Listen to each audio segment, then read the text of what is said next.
दीक्षा निकल चुकी थी अपने नए सफर पर, जिसकी खुशी उसके चेहरे पर साफ देखी जा सकती थी। ट्रेन अपनी रफ्तार से आगे बढ़ रही थी और दीक्षा खामोशी से तेज चलती ठंडी हवा को अपने चेहरे पर महसूस कर रही थी। कुछ देर बाद उसने अपने कान में ईयरफोन लगाए और फोन में अपना पसंदीदा गाना चलाकर आंखें बंद करके आकाश के कंधे पर अपना सर रख दिया। और कब उसे नींद आ गई उसे पता ही नहीं चला। करीब 11 घंटे बाद ट्रेन शिमला के स्टेशन पर पहुंच चुकी थी। यह देखकर दीक्षा खुशी से उछल पड़ी। उसने दिल्ली से शिमला तक का सफर बहुत एंजॉय किया था। इतना लंबा सफर करने के बाद वो तीनों ही बहुत थक गए थे, लेकिन दीक्षा के चेहरे पर थकान से ज्यादा एक्साइटमेंट झलक रही थी। आकाश और चारू उसे खुश देखकर मुस्कुरा दिए। वो तीनों ट्रेन से नीचे उतरे और बाहर आकर उन्होंने कैब बुक कर ली। फरवरी का महीना था, इसलिए वहां ठंड भी बहुत थी। वो तीनों कैब में बैठकर होटल के लिए रवाना हो गए। दीक्षा पूरे रास्ते बरसे ढके पहाड़ों और ऊब खाबर रास्तों को निहारे जा रही थी। हालांकि रात काफी हो चुकी थी, इसलिए सबको साफ देख पाना मुश्किल था। दूर तक फैली बरसी ढकी पहाड़ियां और घुमावदार रास्ते जो किसी का भी मन मोह ले। दीक्षा उन्हें देखकर ही मंत्रमुग्ध हो गई थी। आकाश ने धीरे से उसके हाथ पर अपना हाथ रखा तो दीक्षा मुस्कुरा दी। आकाश की स्माइल और बड़ी हो गई। वो तीनों होटल पहुंचे तो होटल को देखकर उनके चेहरे पर स्माइल आ गई। वो होटल एक पहाड़ी इलाके में बना हुआ था, जिससे उसकी खूबसूरती और ज्यादा बढ़ गई थी। तीनों ने रिसेप्शनिस्ट के पास जाकर रूम की ली और फिर तीनों अपने अपने रूम में चले गए। चारू और आकाश का रूम सेकंड फ्लोर पर था, वही दीक्षा का रूम थर्ड फ्लोर पर था। तीनों ने फ्रेश होने के बाद खाना खाया और फिर थके होने की वजह से उन्हें जल्दी ही नींद आ गई। अगले दिन जब दीक्षा की नींद खुली तो वो उठकर सबसे पहले कमरे में बनी छोटी सी बालकनी में गई। वहां जाकर दीक्षा की आंखों में चमक आ गई। वहां से दूर दूर तक से बर्फ से ढकी पहाड़ियां ही दिख रही थी। Wow, this is so beautiful, thank God. लगता है शिमला में मेरे ये कुछ दिन मेरी जिंदगी के सबसे यादगार दिन होने वाले हैं। I am really excited for it, Diksha अपने आप से ही बोली। वो यहाँ आकर काफी खुश थी। कुछ देर बाद दीक्षा ने अंदर आकर एक मैसेज आकाश और चारू को भेजा और फिर अपने कपड़े लेकर बाथरूम में घुस गई। करीब 1 घंटे बाद वो तीनों निकल चुके थे शिमला की वादियों की सैर करने। उन्होंने सारा दिन शिमला की अलग अलग जगहों को एक्सप्लोर किया। अगले दिन वह दोनों शिमला के फेमस क्राइस्ट चर्च गए, जो दिखने में बेहद खूबसूरत था। उन्होंने वहां कैंडल जलाई और कुछ देर वहां घूमने के बाद वो लोग मॉल रोड घूमने चले गए, जो शिमला के बीचों बीच स्थित था। वहां काफी सारी दुकानें, रेस्टोरेंट्स, पब, रेस्तोरां आदि थे। दीक्षा और चारू ने तो वहां काफी सारी फोटोज क्लिक करवाई थी। ऐसे ही घूमने फिरने में उनके 3 दिन बीत गए। आज 7 फरवरी थी, वैलेंटाइन वीक शुरू हो गया था। हर तरफ फिजाओं में मोहब्बत के रंग गुलने लगे थे। दीक्षा जहां भी घूमने जाती उसे कोई ना कोई प्यार में डूबा हुआ शख्स मिल ही जाता और वह उन्हें देखकर मुस्कुरा देती। एक तो इतनी खूबसूरत जगह और वहां अपने सबसे करीबी इंसान का साथ, लोग पूरी तरह प्यार में डूबे हुए नजर आते थे। दीक्षा ने कभी किसी से प्यार नहीं किया था, इसलिए उसे लगता था कि वह प्यार को नहीं समझ सकती, इसलिए वह इन सब बातों पर ध्यान नहीं देती थी। आकाश उससे प्यार करता था, लेकिन फिर भी वह प्यार के उस खूबसूरत से एहसास को महसूस नहीं कर पाई थी। ना ही कभी उसे आकाश से प्यार हो पाया था, लेकिन उसे लगता था कि आकाश उसका बेस्ट फ्रेंड है और वह जितना आकाश के क्लोज थी उतना किसी के नहीं थी। इसलिए उसने आकाश को हाँ कह दी थी। शायद एक दिन उसे भी आकाश से प्यार हो जाएगा, यही सोचकर वो आकाश के साथ खुश थी। आज का दिन भी उन सबने घूमने में बिता दिया था। अगले दिन उन्होंने कुफरी जाने का प्लान बनाया, जो शिमला के से करीबन 16 किलोमीटर दूर स्थित था। अगले दिन वो लोग सबसे पहले शिमला के फेमस जाखू मंदिर गए, जो मूल रूप से हनुमान जी का मंदिर था। उन्होंने वहां हनुमान जी के दर्शन किए। वहां बहुत सारे बंदर भी थे। वहां आने जाने वाले सभी लोग उन बंदरों को खाने के लिए कुछ न कुछ दे रहे थे। दीक्षा ने भी केली और कुछ खाने की चीजें उन बंदरों को दे दी। तभी दीक्षा की नजर एक बाबा पर पड़ी। वह लोगों के हाथ देखकर उनका भविष्य बता रहे थे। चारू, लगता है वह बाबा फ्यूचर बताते हैं, चलो न हम भी पूछती है, दीक्षा ने कहा। तो चारू ने अजीब नजरों से उसे देखा। यार दीक्षा, तुम इतनी पढ़ी लिखी होकर भी इन सब बातों पर विश्वास करती हो, यह सब कुछ नहीं होता। हाँ दीक्षा, यह कुछ नहीं होता। चारू ने कहा कि यह सब पैसे कमाने का जरिया है। आकाश को भी चारों की बात ठीक लगी थी, तो दीक्षा ने चिढ़कर उन दोनों को देखा। फाइन, तुम दोनों भले ही इन सब पर विश्वास ना करो, लेकिन मुझे है। जा रही हूँ उनसे अपना फ्यूचर पूछने कहकर दीक्षा उस बाबा के पास चली गई थी। चार और आकाश ने एक दूसरे को देखा और फिर वो दोनों भी उसके पीछे चले गए। बाबा मेरा भी हाथ देखिए ना। दीक्षा ने उनके पास जाकर अपना हाथ आगे कर दिया। पंडित जी ने सर उठाकर दीक्षा को देखा। उसके चेहरे पर फोलापन और साथ की साफ देखी जा सकती थी। क्या नाम है आपका? पंडित जी ने मुस्कुराकर उसे पूछा। जी दीक्षा शर्मा। दीक्षा ने भी मुस्कुराकर जवाब दिया। पंडित जी ने अपनी नज़र का चश्मा ठीक किया और कुछ पल ध्यान से दीक्षा की हथेली को देखा। दीक्षा बहुत उत्सुकता से उन्हें देख रही थी। आपके हाथों की रेखाओं से तो यही ज्ञात हो रहा है बेटा कि बहुत जल्द आपके जीवन में सब कुछ बदलने वाला है। आप बहुत जल्द उस शख्स से मिलेंगी जो आपके जीवन परिवर्तन का कारण होगा। कुछ बात पंडित जी ने कहा। कुछ समझी नहीं पंडित जी। दीक्षा ने ना समझी। मैं उन्हें देखा तो वह मुस्कुरा दिए। मैं केवल अनुमान लगा सकता हूँ बेटा। होगा तो वही जो आपकी किस्मत में लिखा है। आपकी हाथों की रेखाएं बता रही है कि जल्द आपके जीवन में बहुत सी कठिनाइयां आने वाली है जिनसे आपका विचलित होना स्वाभाविक होगा। हो सकता है आपके अपने आप के विरुद्ध हो जाए। आप जीवन में खुद को अकेला महसूस करें लेकिन उस वक्त आपको घबराना नहीं है बल्कि मुसीबतों का डटकर सामना करना है। तभी आप जीवन में आगे बढ़ पाएंगी। पंडित जी ने शांति से कहा। लेकिन दीक्षा का चेहरा पूरी तरह उतर चुका था। उनकी बातें सुनकर वह थोड़ा घबरा गई थी। यह आप क्या कह रहे हैं? किन परेशानियों की बात कर रहे हैं आप? दीक्षा ने घबरा कर पूछा। धैर्य रखो बेटा, धीरे धीरे तुम्हें सब समझ में आ जाएगा। अब मैं चलता हूँ, आरती का समय हो चला है। पंडित जी चले गए थे लेकिन दीक्षा उनकी बातों को सोचती रह गई। दीक्षा तुम प्लीज उनकी बातों पर ध्यान मत दो। इन जैसे पंडित लोगों को डराने के लिए कुछ भी कह देते हैं। आकाश ने उसके कंधे पर हाथ रखकर कहा। चारों ने भी आकाश की बातों में हाँ मिलाई लेकिन दीक्षा का मूड खराब हो गया था। वो लोग वही मंदिर के आसपास वाली जगह पर घूमते रहे लेकिन दीक्षा का मन थोड़ा उदास हो गया था। तो चारों और आकाश भी बखूबी नोटिस कर रहे थे। उन्होंने कुफरी जाने का प्लान कैंसिल कर दिया और फिर से होटल लौट आए। अगले दिन दीक्षा ने खुद आकर उन दोनों को कुफरी चलने को कहा। वो खुद की वजह से उन दोनों को अपसेट नहीं करना चाहती थी। कुछ देर बाद वो लोग कुफरी के लिए रवाना हो गए। वो लोग जैसे ही वहां पहुंचे दीक्षा के चेहरे पर छाए उदासी के बादल पूरी तरह से छट गए। वो जगह थी ही इतनी खूबसूरत कि किसी का भी मन मोह ले। दीक्षा वहां फैली प्रकृति की खूबसूरती को अपने फोन के कैमरे में कैद कर रही थी जिस वजह से वह आकाश और चारू से थोड़ा पीछे रह गई। वो दोनों आगे निकल गए थे। दीक्षा जगह रुककर बहुत ध्यान से सब कुछ देख रही थी, साथ ही अपने फोन में पिक्चर्स भी ले रही थी। तभी उसकी नज़र हिरणों के झुंड पर पड़ी तो वह उन्हें देखकर खुश हो गई। वो हिरणों का झुंड ग्रीन वैली के पास था और दीक्षा सड़क के बीचों बीच खड़ी उन हिरणों की अटखेलियां देख रही थी। दीक्षा ने अपने फोन का कैमरा ऑन किया और उनकी पिक्चर्स लेने लगी। वो इन सब में इतना खो गई थी कि उसे ध्यान ही नहीं रहा कि वह सड़क के बीचों बीच खड़ी है। दीक्षा पिक्चर्स लेने में इतनी बिजी थी कि उसे ध्यान ही नहीं दिया कि एक तेज रफ्तार की कार उसी की तरफ आ रही है।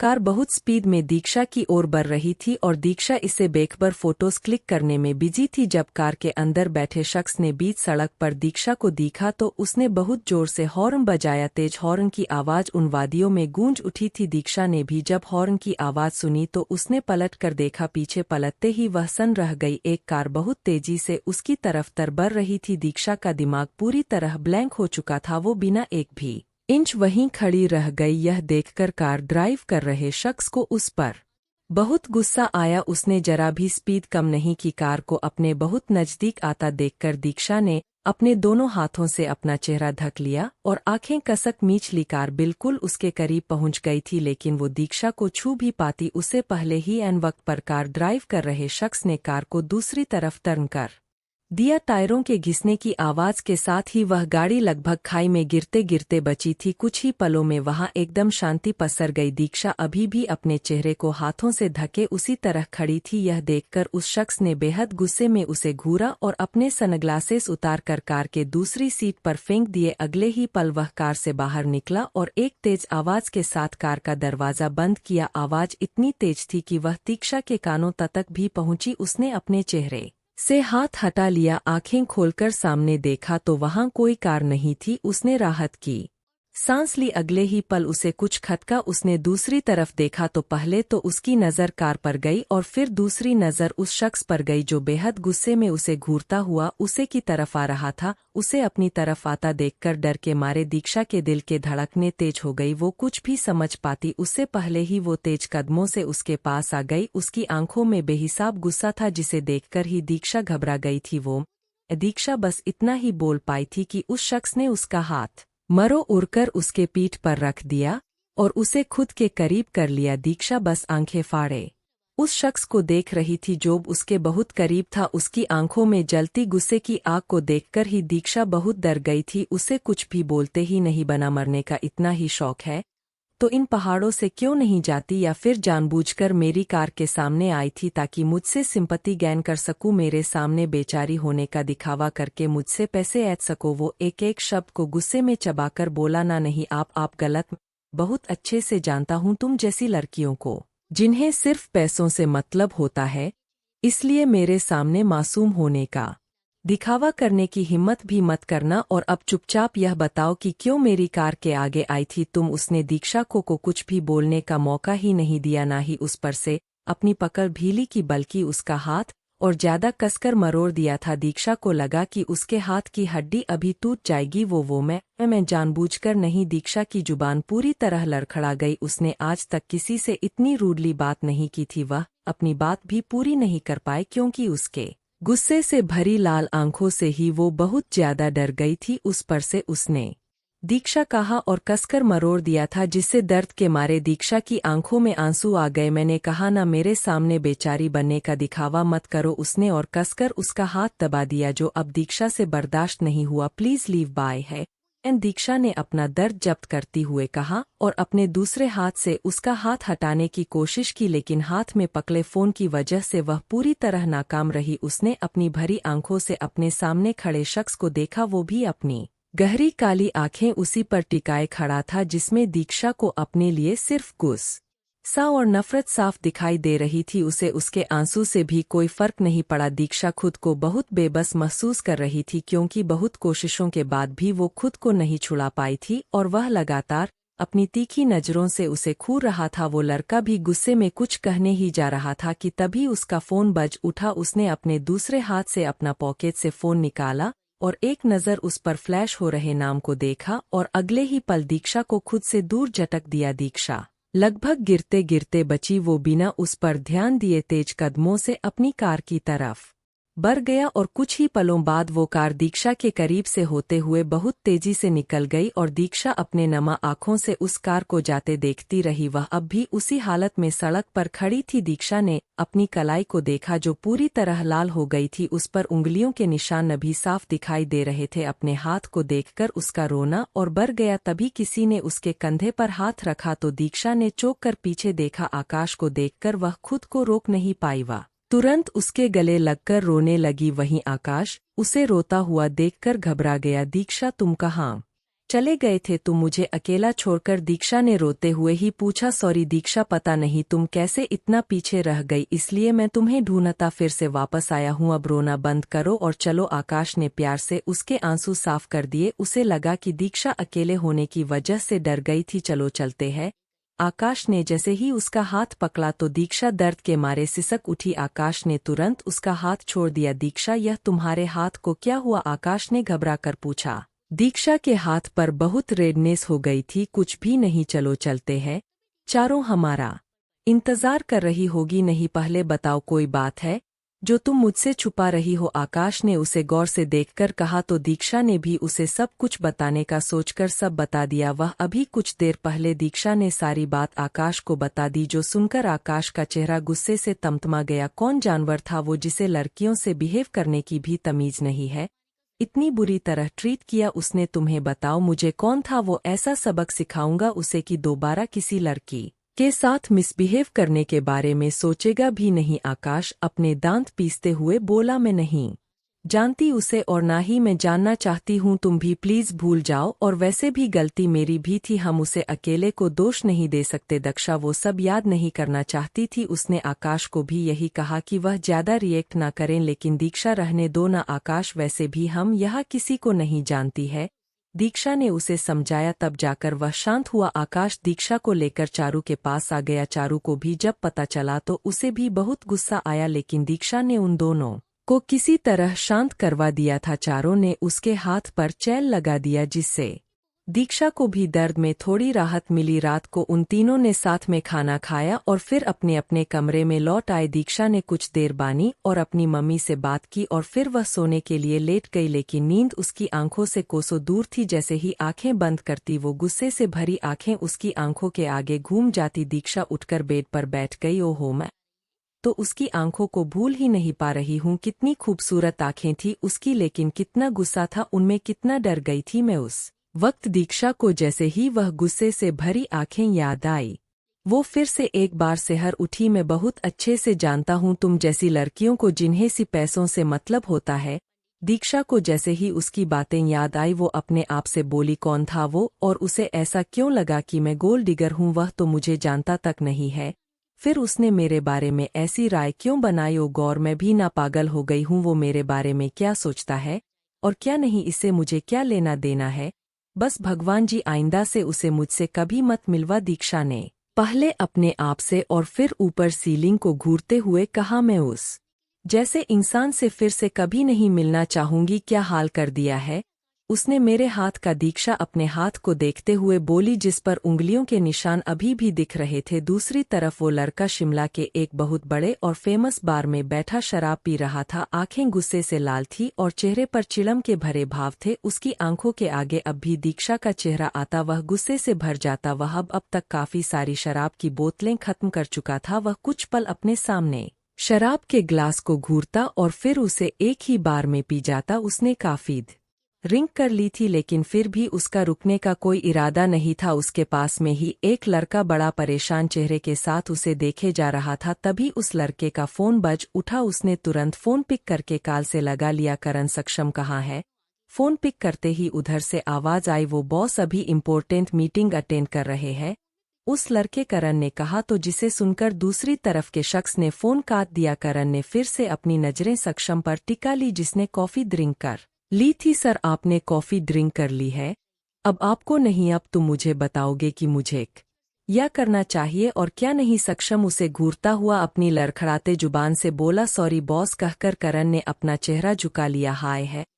एक लड़की ने आकर सक्षम के कंधे पर हाथ रख दिया, लेकिन उसने उस लड़की का हाथ चटक दिया और फिर उसे ऊपर से नीचे तक एक नज़र देखा। उस लड़की ने एक बिल्कुल छोटी सी ड्रेस पहन रखी थी जो काफी रिवीलिंग थी। उस पर उसने चेहरे पर ढेर सारा मेकअप थोप रखा था। सक्षम उसे हिकारत भरी नजरों से देख रहा था। एक नफरत सी भरी हुई उसकी आंखों में उसने अपने हाथ के इशारे से अपने पास खड़े लड़के को जाने का इशारा किया और वह लड़का चुपचाप वहां से चला गया। अगले ही पल उसने अपना हाथ आगे बढ़ाकर उस लड़की की गर्दन पीछे से पकड़कर उसका चेहरा अपने चेहरे के करीब कर लिया। वह लड़की उसकी हरकत पर चौंक गई। What you want from me? सक्षम ने उस लड़की की आंखों में आंखें डालकर पूछा। I want you. उस लड़की की हैरानी अब स्माइल में बदल चुकी थी। उसकी बातें सुनकर सक्षम के चेहरे पर एविल स्माइल आ गई। सक्षम उस लड़की को अपने साथ एक कमरे में ले गया। अगले दिन जब वह लड़की उठी तो सक्षम वहां नहीं था, वह वहां से पहले ही जा चुका था। उस लड़की के पूरे शरीर में दर्द हो रहा था। सक्षम ने उसे तकलीफ देने में कोई कसर नहीं छोड़ी थी। सक्षम को वहां न देखकर वह लड़की गुस्से से भर गई, लेकिन तभी उसकी नज़र बेड के पास वाले टेबल पर गई। वहां एक चेक रखा हुआ था। उसने वह उठाकर देखा, उस पर सक्षम के सिग्नेचर थे। वो लड़की उस चेक को देखकर इतना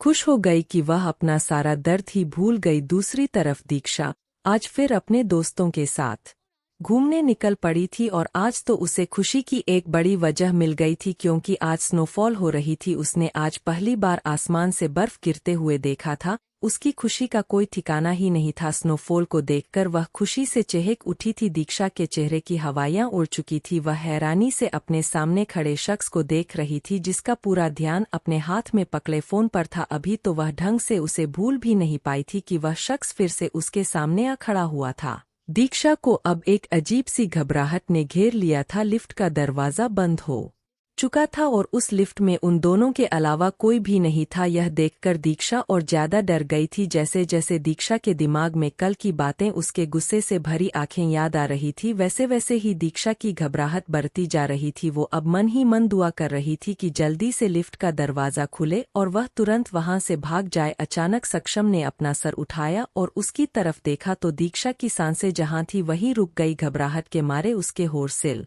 गए, जबकि सक्षम बिना किसी भाव के उसे देख रहा था। अचानक सक्षम ने उसकी तरफ कदम बढ़ आया तो उसका दिल घबरा गया। वह तुरंत 2 कदम पीछे हो गई, लेकिन सक्षम के कदम रुके नहीं। वह अपने एक्सप्रेशनलेस चेहरे के साथ अपने हाथों को पेंट की पॉकेट में डाले उसकी तरफ कदम बढ़ाता रहा। देखिए, वही रुक जाइए वरना आपके लिए अच्छा नहीं होगा। दीक्षा उसे उंगली दिखाते हुए अपनी लड़खड़ाते जुबान से बोली, लेकिन सक्षम पर कोई असर नहीं हुआ। वह वैसे ही उसकी तरफ कदम बढ़ाता रहा। दीक्षा पीछे होते होते दीवार से जा लगी और वो उसके सामने आकर खड़ा हो गया। दीक्षा की तो जान सूख गई थी। उसे अपने इतने करीब देखकर उसमें इतनी भी हिम्मत नहीं थी कि वो अपना सर उठाकर उसे देख सके। सक्षम ने उसे पूरी तरह से कवर कर लिया था। वह उससे हाइट में छोटी थी, लेकिन उसके कंधे तक ही आ रही थी। सक्षम ने अपना हाथ पन की पॉकेट से निकालकर ऊपर उठाया तो दीक्षा ने डर के मारे अपनी आंखें मीट कर चेहरा फेर लिया। सक्षम ने उसकी हरकत पर गौर से उसे देखा। बहुत खूबसूरत थी वो, बिल्कुल बेदाग सा चेहरा जिस पर डर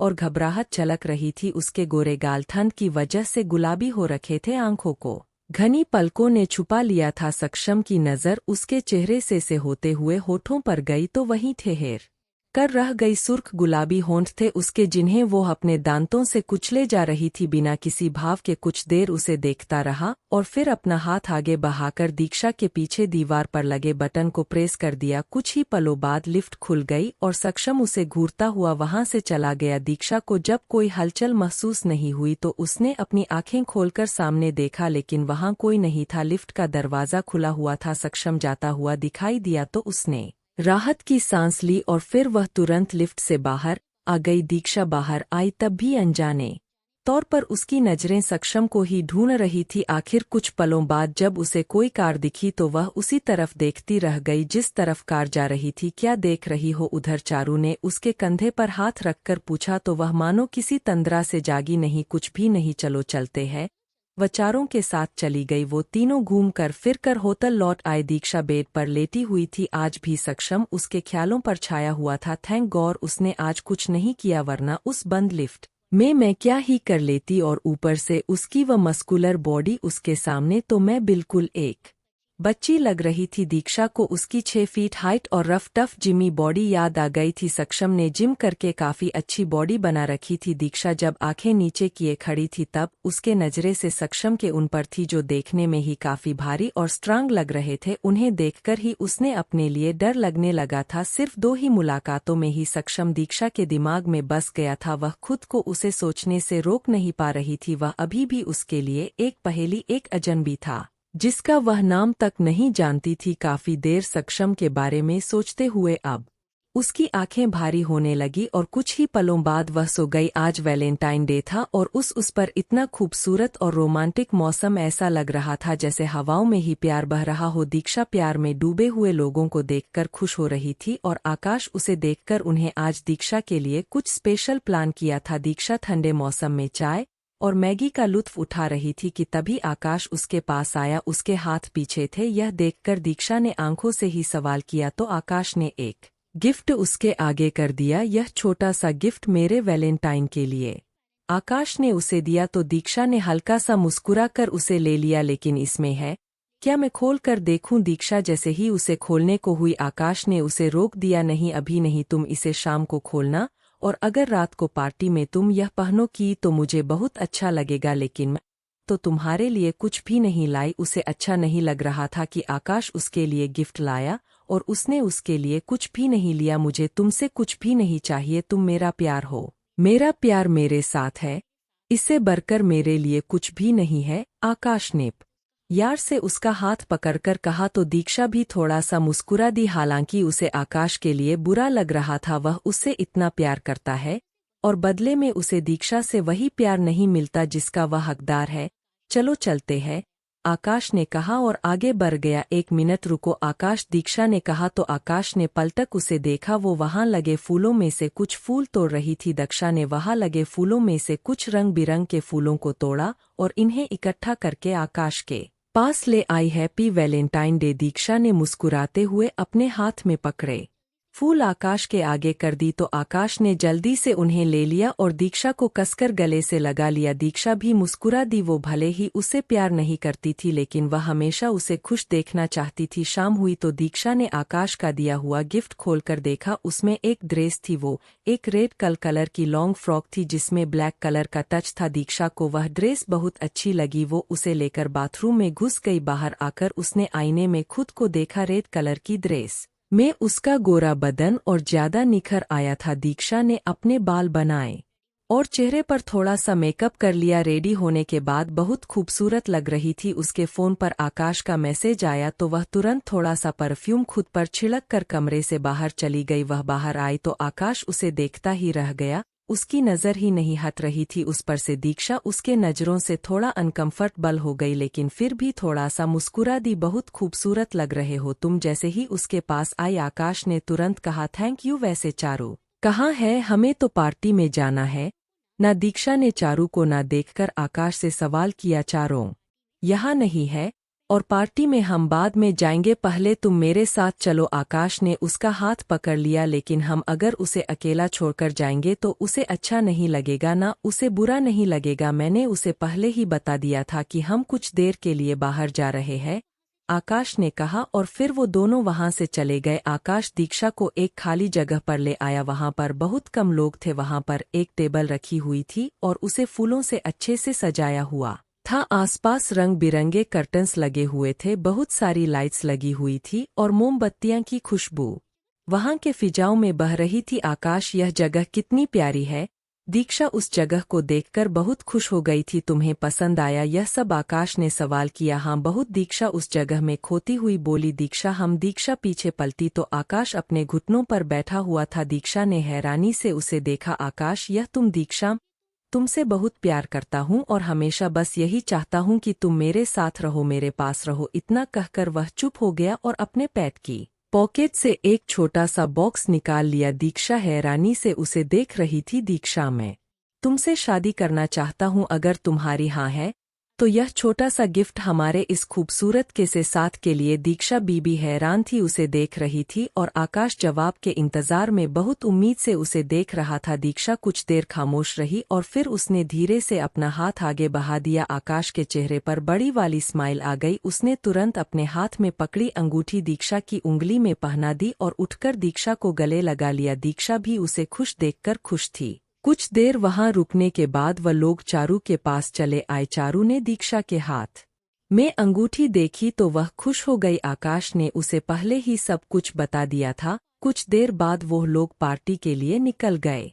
पार्टी एक 5 स्टार होटल में रखी गई थी। वो एक वैलेंटाइन पार्टी थी तो वहां ज्यादा कपल्स ही थे। वहां जाकर उन्हें बहुत अच्छा लगा। उन्होंने वहां बहुत एंजॉय किया। मुझे प्यास लग रही है, पानी पीकर आती हूँ, दीक्षा ने कहा तो चारों ने उसे रोक लिया। प्यास तो मुझे भी लग रही है, तुम रुको, मैं हम दोनों के लिए ही ड्रिंक लेकर आती हूँ। चारों उन दोनों के लिए ड्रिंक लेने चली गई। कुछ देर बाद जब वह वापस आई तो उसके हाथ में 2 ग्लास थे। उसने एक ग्लास दीक्षा को दिया और दूसरा खुद पीने लगी। दीक्षा को बहुत प्यास लग रही थी इसलिए उसने एक ही बार में पूरी कोल्ड ड्रिंक पी ली। दीक्षा, तुम्हारा फ़ोन दो ना, मेरे फ़ोन की बैटरी डेड हो गई है, मुझे एक बार घर पर कॉल करना है। दक्षा ने उसे अपना फ़ोन दे दिया। चारू फ़ोन लेकर दूसरी तरफ चली गई। यह चारू कहाँ चली गई? तुम यहीं रुको, उसे देखकर आता हूँ, आकाश ने कहा और चारों को देखने चला गया। टू बी कंटिन्यूड बा।